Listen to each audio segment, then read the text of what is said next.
Apariciones divinas. Atención.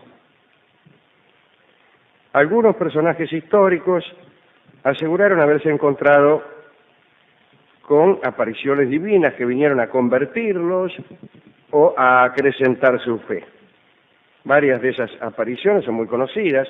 Ahí está el caso de Juana de Arco, de Constantino, que vio aquella cruz en el cielo, o el de místicos como Juan de la Cruz o Catalina de Siena. Vamos a contar hoy episodios de apariciones en los que se presentaron signos divinos o el mismísimo Cristo en persona. A los 56 años de edad, el caballero Emanuel Swedenborg tenía una existencia tranquila. Era un respetado hombre de ciencia y funcionario de alto rango. Allá por 1744 empezó a tomar apuntes en un diario acerca de algunas visiones oníricas. El 7 de abril de 1744 tuvo un sueño en el que se le apareció el Cristo. El diálogo de aquel sueño fue extraño. Jesús le sonrió y le preguntó si tenía libreta de salud. Swedenborg, algo desconcertado, respondió: «Señor, eso debes saberlo tú mejor que yo». Sin embargo, Jesús dijo que no sabía nada acerca de su libreta de salud. Esa aparición en sueño fue un antecedente de otra aparición más contundente. Me gusta esta aparición. Me gusta este Jesús que no está interesado en libretas de salud, o mejor dicho, que no sabe acerca de libretas de salud. No porque no sepa, no porque haya una mácula en su ciencia, sino porque después de todo no puede estar ocupado dándose de minucias. Ocuparse de minucias es lo contrario de saberlo todo. Es lo contrario de saberlo todo. El que lo sabe todo debería ignorar absolutamente algunas estupideces. Lo malo es empezar por eso, por ignorar. Algunas personas comienzan su erudición ignorando estupideces. No sé si está tan mal, ¿eh? No sé si está tan mal. Bueno, pero volvamos a Cristo. En una taberna de Londres, volvamos a Swedenborg, ¿no? Al año siguiente, Swedenborg vio a un hombre sentado en una esquina y le escuchó con claridad decir: «No coma demasiado». Esto ya no en sueños, sino en la vigilia. En la noche de ese mismo día, el hombre se presentó en la casa de Swedenborg, dijo ser el Señor, y le encargó realizar una nueva traducción de la Biblia. Dice: «Mire, soy Dios mismo, hágame el favor, tradúzcase la Biblia». Borges no cita el encuentro en la taberna. Dice que un desconocido que silenciosamente lo había seguido por las calles de Londres, y de cuyo aspecto nada sabemos, apareció de pronto en su cuarto y le dijo que era Dios. Directamente le encomendó la misión de revelar a los hombres la verdadera y perdida fe de Jesús. Le anunció que su espíritu recorrería cielos e infiernos y que podría conversar con los muertos, con los demonios y con los ángeles. A partir de ese día, Swedenborg terminó con toda otra escritura que no fuera mística. Según él mismo declaró, todo lo consignado en sus escritos provino de una única fuente: los propios ángeles y los espíritus que tuvieron la bondad de revelarle sus secretos con sobriedad. Dice Borges que Swedenborg registró esa vida visionaria en densos tratados de prosa clara e inequívoca. A diferencia de otros místicos, prescindió de la metáfora. Parece, dice Borges, un libro de viaje. Swedenborg recorrió el cielo, que no dice aquí, no está muy claro aquí. Le dieron permiso para recorrer el cielo y el infierno. Y lo más notable es que él descubrió que el cielo y el infierno no eran tanto recompensas como consecuencias inevitables de nuestra propia condición. Y descubrió otra cosa impresionante, que es que los estúpidos no entran al cielo. Repito, los estúpidos no entran al cielo. Y ahí me empezó casi me convierto yo.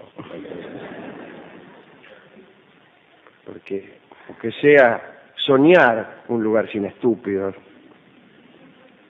aunque sea desde un punto de vista, sí, metafísico, que bueno, si me porto bien voy a ir a un mundo donde ciertas personas no van a estar.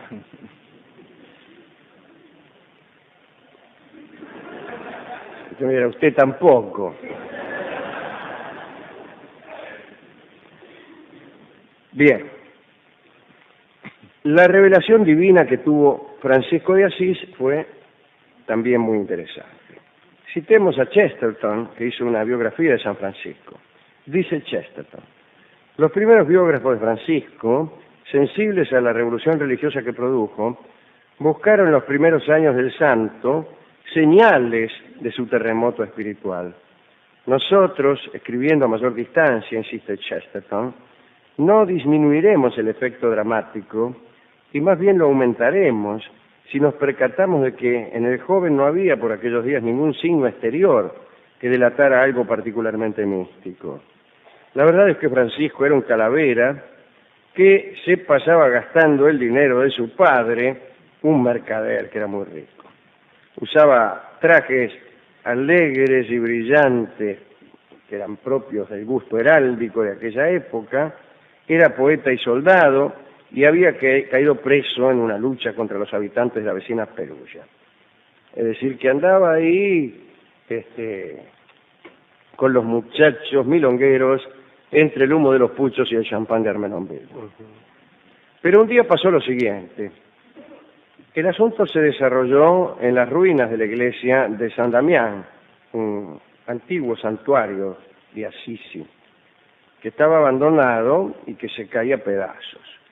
Francisco llegó hasta allí y escuchó una voz que salía de un viejo crucifijo y que le dijo: ¿no ves que mi casa se derrumba? Anda pues y repárala. Francisco hizo caso a la voz, pero no del modo más piadoso. Para reconstruir la iglesia de San Damián, le afanó a su padre un poco de guita y unas pilchas, ¿no? Chesterton lo dice con gracia. Francisco extendió hasta su venerable, lo voy a leer bien. Francisco extendió hasta su venerable padre la emoción exquisita y el inestimable privilegio de contribuir, de manera inconsciente, a la restauración de la iglesia. Está bien dicho, ¿no? Parece que Francisco agarró las telas del viejo y parece que también le vendió unos caballos. Bueno, el viejo se enojó, imagínese, y encerró a su hijo en un sótano. Lo hizo salir recién unos meses más tarde y después lo llevó a proceso ante un obispo que le ordenó a Francisco restituir el dinero. Ese día Francisco devolvió la guita y todo cuanto pertenecía al mercader, incluidas sus ropas, las ropas que él mismo llevaba, ¿no? Que se las quitó y en calzoncillos salió de aquel proceso para iniciar la vida de santo que todos conocemos. Cuenta Voltaire que un auténtico asceta llegaba al estado de esiquía. Eso se producía cuando ningún sentimiento, ningún pensamiento, ningún saber o imagen sensible podía perturbarlo. Puede decirse entonces que un verdadero asceta no podía disfrutar ni siquiera de la visión de Dios. Entre todos aquellos que renunciaron a los placeres mundanos para obtener alguna señal, hubo uno que renunció incluso a la visión del propio Cristo. San Salamán era una asceta de Siria. Cuenta Teodoreto, disculpen ustedes, que los ángeles se le acercaban con insistencia a Salamán y él se comportaba con total indiferencia. En alguna oportunidad llegó a ahuyentarlos a pedradas. Anotaron sus fieles que varias veces se le presentó al Cristo ahí a la entrada de su gruta, ¿no? El mismo Cristo le golpeaba la puerta, la ermita. ¿Quién es?, decía Salamán. Cristo. Y Salamán no salía. Dice, no estoy, dice, llámeme más tarde. Una vez contamos lo que le pasó al poeta francés francés Mike Jacob, aquel amigo de Picasso, ¿no? Que formó parte de la vanguardia artística de Montmartre a comienzos del siglo XX. El 22 de septiembre de 1909, a Max Jacob se le apareció Cristo. Y Jacob, que era judío, se convirtió. Imagínense, como cualquiera, ¿no? Y dejó una evocación de lo sucedido. Parece que mientras descansaba, alguien golpeó a la puerta. Jacob preguntó quién llamaba tan temprano, y la respuesta fue: abra la puerta, la cruz pesa mucho y quiero apoyarla. Jacob entreabrió la puerta y vio que efectivamente era el Cristo. Y le preguntó cómo iba a hacer para entrar con la cruz, porque la puerta era muy estrecha. Y Cristo le dijo: la voy a entrar por la ventana.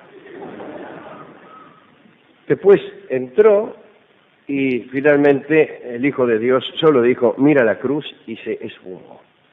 La conversión de Jacob fue difícil.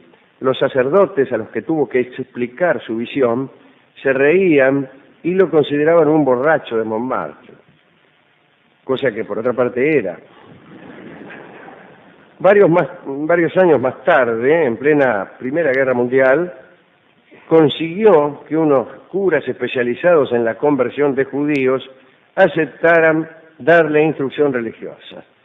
Recibió el bautismo el 18 de febrero de 1915 y el padrino de ese bautismo fue Picasso. Ahí dice: ¿quién le va a salir de Pradera? Yo, decía Picasso. Una última historia. Lovell Prošnitz nació a fines del siglo XVII en Polonia. Pasó a vivir en la región de Moravia y allí se casó. Fue vendedor ambulante. Más tarde se dijo cabalista y hasta aseguró a todos sus vecinos que la Shekinah, la presencia divina, aparecería en su casa determinado día a medianoche. Le dijo a los vecinos para darse coro y dice: tranquilo que he sabido que el miércoles a medianoche aquí presencia divina. A la hora anunciada todo el barrio se agolpó en la puerta de lo de Prošnitz. No todos los días se podía ver a Dios, decían algunos, ¿no? La verdad es que Prošnitz había extendido de un extremo al otro de la habitación principal, comedor, digamos, donde había hecho pasar unos 30 vecinos, una gran cortina con algunos desgarrones. Detrás de la cortina había encendido, a escondidas, ¿no?, una mezcla inflamable, y el fulgor sorprendió a todos. Prošnitz, oculto, proyectó sobre la cortina, a modo de sombras chinescas, las letras de un mensaje sagrado que indicaba que el propio Lovell Prošnitz era el enviado de Dios. Al principio el público se impresionó, pero un vecino escéptico, nunca faltan, ¿no?, arrancó la cortina y dejó a la vista los bastidores. Prošnitz fue descubierto mientras hacía los movimientos gestores de sombras. En el caso, lo declararon maldito. Pero Prošnitz insistió. Viajó por Austria, Alemania y Hungría. En todas partes le cerraban las puertas. Desesperado, hizo algo poco habitual. Le escribió a otros falsos mesías que habían tenido algún éxito en la construcción de su postura, aun cuando hubieran sido descubiertos luego. En sus cartas preguntaba acerca de los métodos pertinentes para convertirse en un falso mesías. Algunos de los consultados no le respondieron nunca. Le dijo que no sabía por qué él era el verdadero mesías.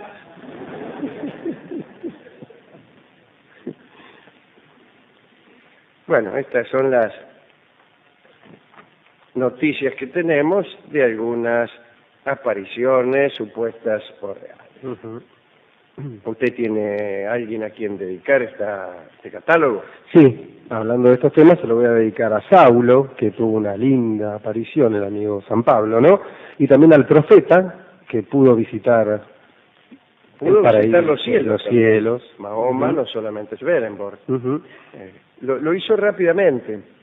Me encanta eso, ¿por qué no lo cuenta un poquitito? Lo hizo rápidamente porque pues Mahoma estaba con su yegua y creo que la yegua derramó una jarra y en ese momento un ángel convocó a Mahoma y lo dejó subir al cielo, y él estuvo allí en los 7 cielos y habló con todos los profetas y con todos los ángeles y con Dios mismo.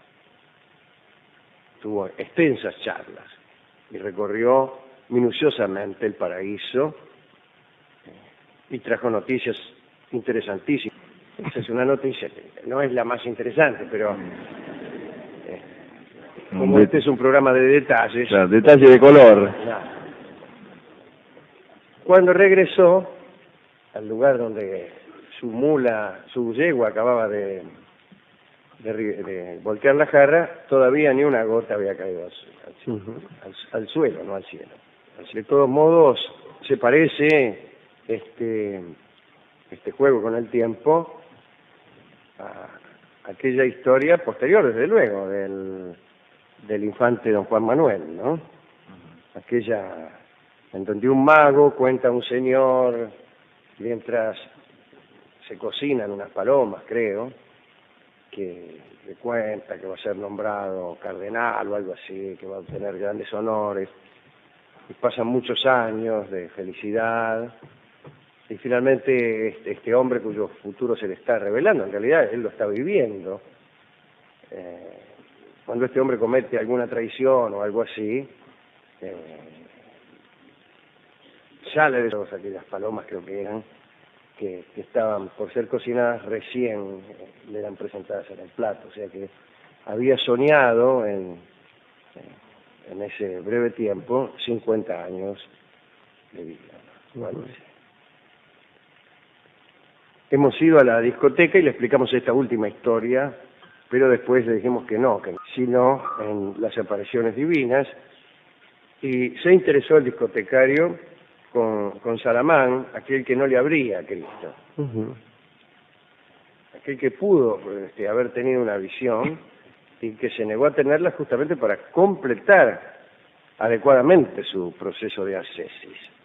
Si renuncio a todo, renunciaré también a la visión. Puertas, el discotecario nos dio el tango que se llama A Puerta Cerrada, un bellísimo tango que interpreta Libertad Lamarque. Adelante.